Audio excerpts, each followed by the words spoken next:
Welcome back, folks. It is 5:13 on this terrific Tuesday. I'm Josephine Sage. Let's jump right into the forecast right now as we take a look outside at America's Mattress Live Tower Camp. We've got pretty clear skies, essentially the same as what we were looking at yesterday, with those temperatures a little bit cooler down in those mid-50s, but throughout the day we're going to keep these clear sunny skies and, well, get some temperatures in those 80s. We'll take a look at those weather headlines. Temperatures are still at or above those seasonal averages. However, we're going to have a slow decrease in temperatures as we get throughout the end of the work week.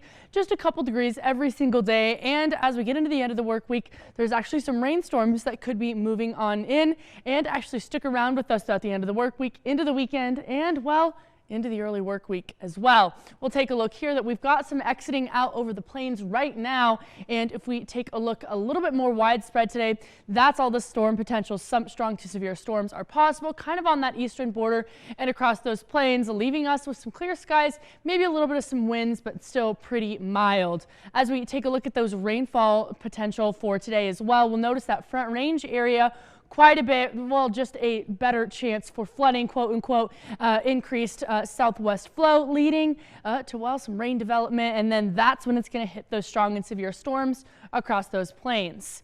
We'll also take a look at weather warnings, folks. We'll notice we did have a flood advisory essentially for the entire last week, kind of focused around this area, but it's been changed out with a flood watch that's going to expire this Friday. So that's also been kind of taken aback, just one day to expire on Friday instead of Saturday. However, we can expect that rain all the way through the weekend. Currently, it's feeling 59 in Grand Junction, 54 in Montrose, in those 40s and 30s further east of us. And our wind speeds right now pretty, well, mild, except in Grand Junction, feeling 18 miles an hour right now.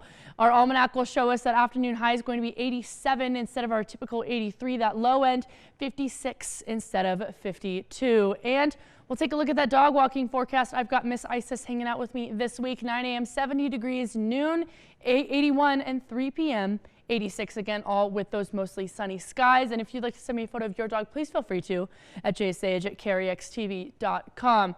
That hour by hour forecast, folks, as we get throughout the day. That sunrise 7:08, and we're going to continue to kind of just see that temperature peak around 4 p.m. and then go right back down as, again, that sun sets, but not very much, because that coolest temperature of the day is actually what we're feeling right now in those mid-50s.